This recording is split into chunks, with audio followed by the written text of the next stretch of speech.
Hello everybody and welcome to the build of the Step 2. We have our Twisted Hobbies power combo, which has the receiver, the ESC, the motor, the propeller, the servos, and some adhesives. Most importantly, we have the manual. We're going to be following every step through here as we do the build process.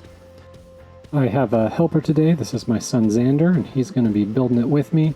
He is 12 years old, and so this is a perfect plane for him. First thing we do is separate out everything, inventory it, make sure we've got all the parts, and then we're going to start with the wheels. The way that they have you do it is get the hubs out, just kind of squish together the hubs, tighten up the screws, and then set them aside for a little bit.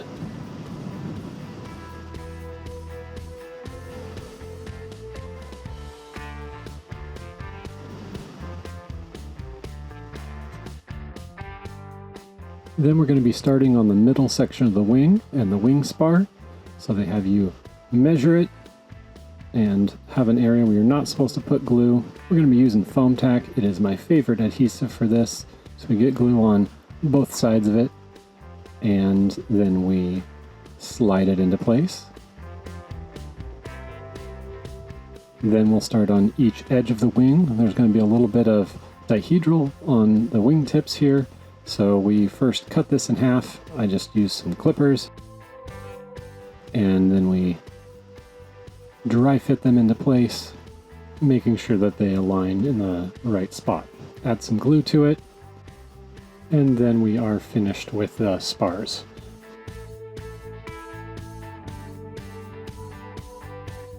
Then we're going to go to the hardware bag and find the pieces that connect the spars between the middle wing and the outer wings.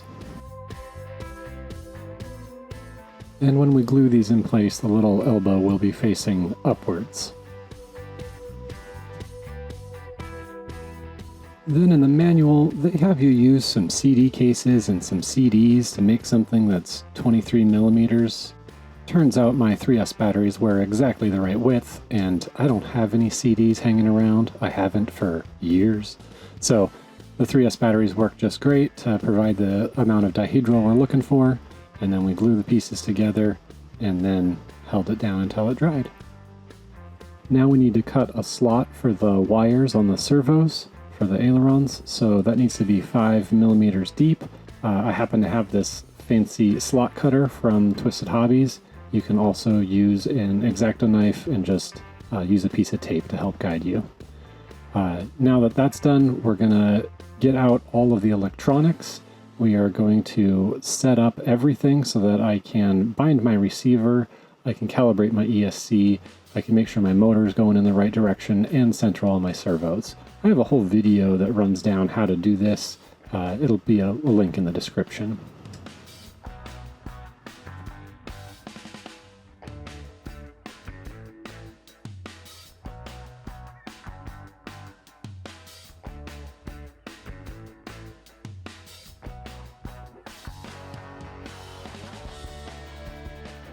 Now that I've got those servos centered, I'm going to have my son cut out all the aileron control horns while I set up and install the servo horns.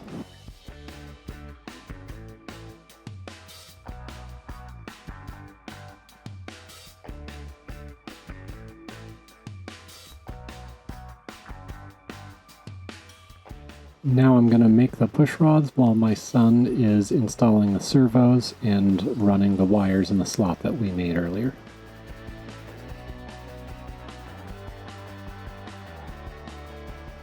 I've built dozens of planes, and I've even built a foam board plane with my son, but this is the first Twisted Hobbies plane that he's been able to build with me, and this whole process with him was a lot of fun. The push rods went together without any issues. I do use CA glue and kicker on these. For any foam connections, we've been using foam tack, but any hardware that's hard pieces together, I like to use the CA glue for that. So I trim them to size, get them to where they need to go. He's got those servos already installed. And now he's going to be putting on the control horns for the ailerons. and then we'll install the push rods between the servos and the ailerons.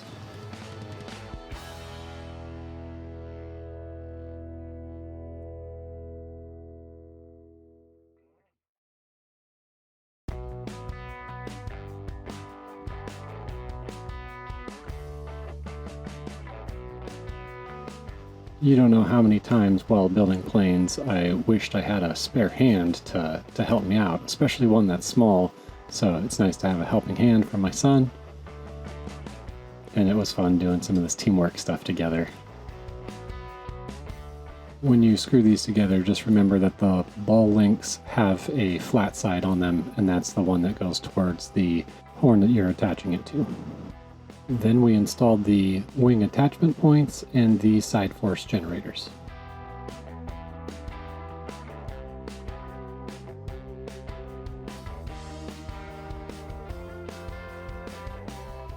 And at this point, I think we can call the wing totally finished. And now we're ready to start working on the airframe. My son mentioned that these look like knives, so of course we had to have a quick little knife fight.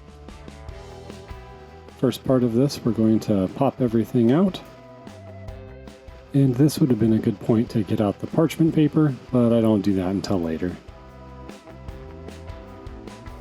So first thing, I'm just gluing together a couple of these pieces. They sandwich together, and then you just assemble them as the manual shows. The one thing we ran into right here is that we needed a protractor because they wanted this to be at 92 degrees. Which is a little bit tough. In hindsight, I should have probably just placed this onto one of the side pieces that already has the tabs, but that distance there is 152 millimeters on the long distance, and then you'll see later on I do actually have to fit it into the side frame, which is already pre-cut at the correct angle.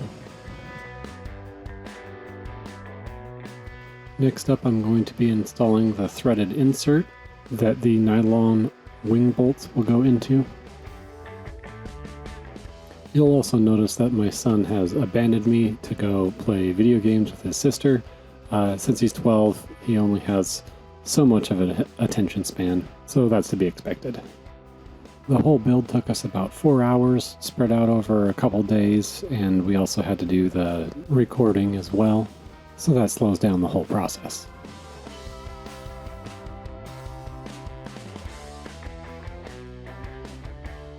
Here's where things could have gone wrong if we weren't accurate with the angles, because now that fits into place just like it should, so that 92-degree angle, it would have been nice to put it together right on top of that side frame. This is where I finally realized I should have been doing this on parchment paper. Better late than never.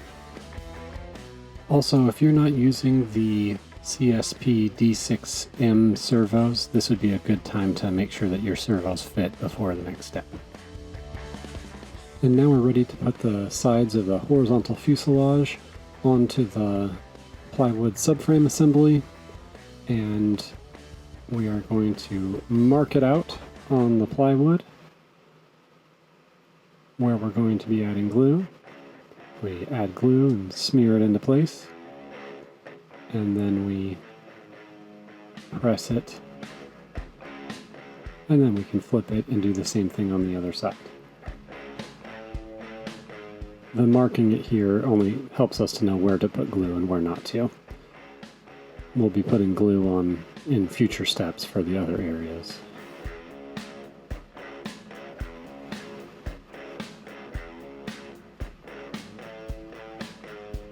Okay, now that we've got that held in place, we're going to put in the support on the tail end.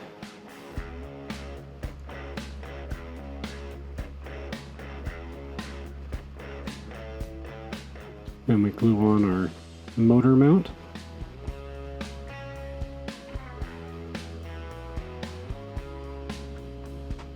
And then we're going to install the bottom of the fuselage, and we just dry fit that and then add glue where needed.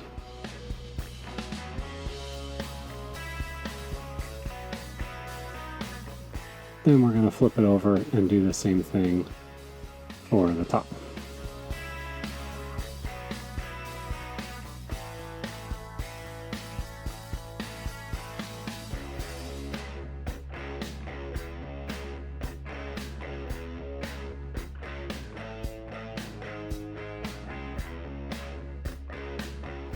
Then we'll assemble the cowling that goes over the front of the plane, and that comes together in 3 parts. And I'd recommend leaving these to fully dry. I did not, we were impatient. And then we're gonna bend this over, and this is where if it's not fully dry, you'll have some issues. So we bent it over, we let it sit for a while, it didn't stay bent enough. We let it sit for a little longer, still didn't stay bent enough. Well, we got it bent. Put some glue onto the area and got it glued in place.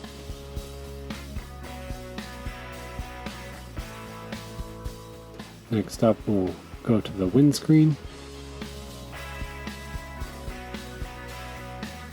Try fit it, looks good. Then we'll add glue.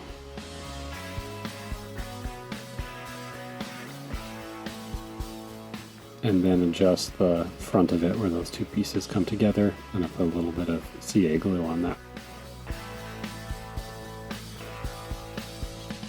Then we mount the very front piece.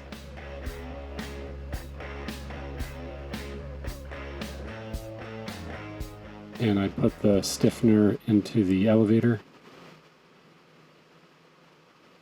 That front piece tacked up, and then we're able to get it into place and to kind of round it out a bit. You can also sand this to make it look a little smoother. We didn't bother with that. We dry fit the elevator, and then we glued it into place.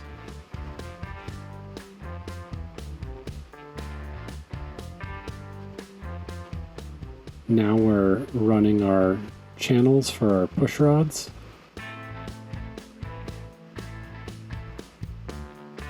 And then I put CA glue on those.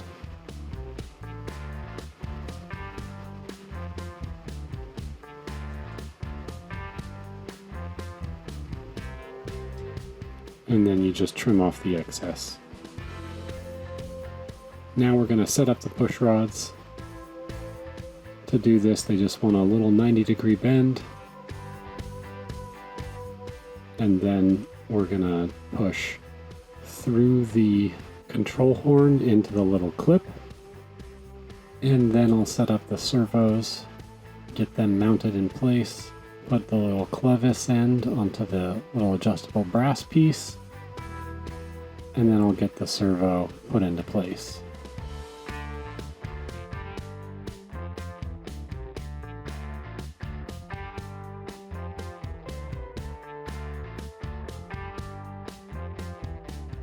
We run the entire push rod wire through, and then we install it, get it set to 0, and then clip it so that it's the perfect length.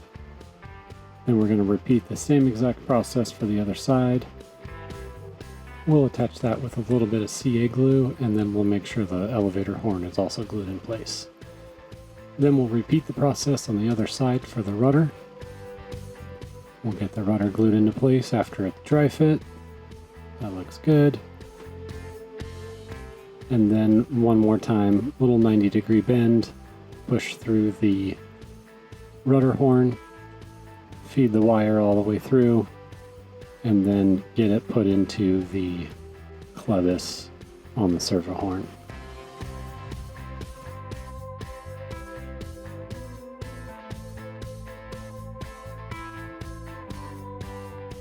And then we trim the excess push rod and use CA to permanently get it into place.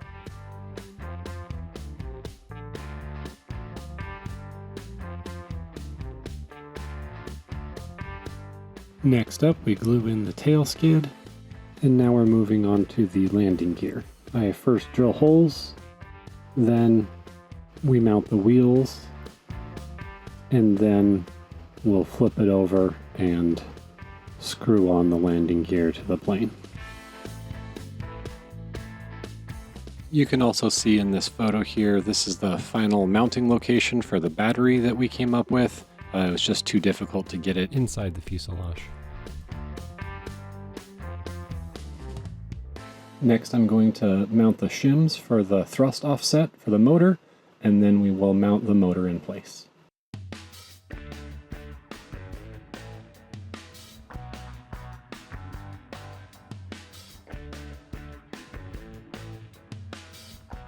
With the motor and the ESC attached, now we're ready to hook everything up to the receiver. It's going to be a little bit of a tight fit with the ailerons, but I'm able to get it in there. And then we screw down the wing. We need to balance our prop. If you don't have a prop balancer, I highly suggest getting one. Then I install the prop with the O-ring installer, and I put some Velcro onto the battery tray. I have not permanently mounted the battery tray yet because I'm not sure what battery we're going to be using, so I'll set center of gravity after I figure that out. Then we are done with the build. Okay, for the maiden flight, I have a buddy box set up with my son. This is his first time flying a plane that's got ailerons, so I do have to take over control for him a couple times. And I think there's 5 other planes in the air at this point, but this is the first time he's actually ever flown this plane. Overall, it went really well. The buddy box really made a big difference for him with just the ability to be able to fly it and have the confidence that I was there to help him out when needed. So he's really trying to get the hang of the ailerons because it keeps rolling when you turn instead of stopping. So he struggled with it a little, and then he caught on. By the 3rd flight, he took off, he landed, he did everything all on his own. And so he didn't need any help at all from me after that. We're using a 2S 800 milliamp hour battery, and the plane flew really smooth, really easy when you're taking it easy. It was great. I really enjoyed the flight. My son's going to get a lot of flights on this and really learn a lot. I hope you enjoyed the build of the Step 2, and I hope you enjoy flying it as much as we will.